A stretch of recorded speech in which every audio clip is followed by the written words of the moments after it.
ಒಂದಾನೊಂದು ಕಾಲ ಒಂದು ಹಳ್ಳಿ, ಆಗಸ್ವಿಲ್ಲಿ ಎಂಬ ಹಳ್ಳಿ. ಆ ಹಳ್ಳಿಯಲ್ಲಿ 2 ಬಂಗಲೆಗಳಿದ್ದವು. ಆ ಬಂಗಲೆಯ ಒಂದರಲ್ಲಿ ದೆವ್ವವಿತ್ತು. ಆದ್ದರಿಂದ ಆ ಬಂಗಲೆಯ ಬಳಿ ಆ ಊರಿನ ಜನರು ಯಾರೂ ಓಡಾಡುತ್ತಿರಲಿಲ್ಲ.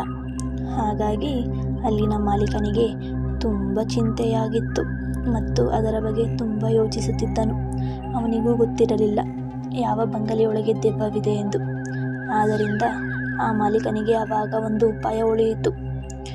ಹಾಗಾಗಿ ಅವನು ಘೋಷಿಸಿದನು, ಈ ಬಂಗಲೆಯಲ್ಲಿ ಒಂದು ರಾತ್ರಿಯನ್ನು ಯಾರು ಕಳೆಯುವರೋ ಅವರಿಗೆ 1 ಕೋಟಿ ಹಣವನ್ನು ಬಹುಮಾನವಾಗಿ ಕೊಡುವೆ ಎಂದು ಘೋಷಿಸಿದನು.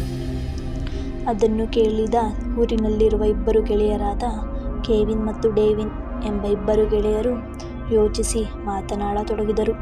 ನಾವೇತಕ್ಕೆ ಒಂದು ಪ್ರಯತ್ನವನ್ನು ಪಡಬಾರದು ಎಂದು ಮಾತನಾಡಿಕೊಂಡರು. ಅದೇ ರಾತ್ರಿ ಅಲ್ಲಿನ ಬಂಗಲೆಗಳಿಗೆ ಅವರಿಬ್ಬರು ಬಂದು ಬಂಗಲೆಯ ಒಳಗೆ ಹೋಗಲಿಲ್ಲ. ಈಚೆಯೇ ನಿಂತು ನೋಡಿದರು. ನೋಡಿ ಸೂಕ್ಷ್ಮವಾಗಿ ಗಮನಿಸಿದರು.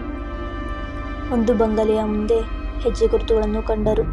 ಅದರಲ್ಲಿ ಮೊದಲನೆಯ ಬಂಗಲೆಯ ಮುಂದೆ ಇರುವ ಹೆಜ್ಜೆ ಗುರುತುಗಳು ಮನುಷ್ಯನದು ಎಂದು ಗೊತ್ತಾಯಿತು. ಮತ್ತು 2ನೇ ಬಂಗಲೆಯ ಮುಂದೆ ಇರುವ ಹೆಜ್ಜೆ ಗುರುತುಗಳು ಸ್ವಲ್ಪ ವಿಚಿತ್ರವಾಗಿ ಕಂಡವು. ಆದ್ದರಿಂದ ಅವರು ಯೋಚನೆ ಮಾಡಿದರು, ಇದೇ ಇರಬಹುದು ದೆವ್ವದ ಬಂಗಲೆ. ಏಕೆಂದರೆ ಹೆಜ್ಜೆಗಳು ಉಲ್ಟಾ ಇದೆಯಲ್ಲ, ದೆವ್ವಗಳೇ ಉಲ್ಟಾ ನಡೆಯುವುದು ಎಂದು ಮಾತನಾಡಿಕೊಂಡರು. ಹಾಗಾಗಿ ಅವರಿಗೆ ಗೊತ್ತಾಯಿತು 2ನೇ ಬಂಗಲೆಯೊಳಗೆ ದೆವ್ವವಿದೆ ಎಂದು ತಿಳಿದುಕೊಂಡರು.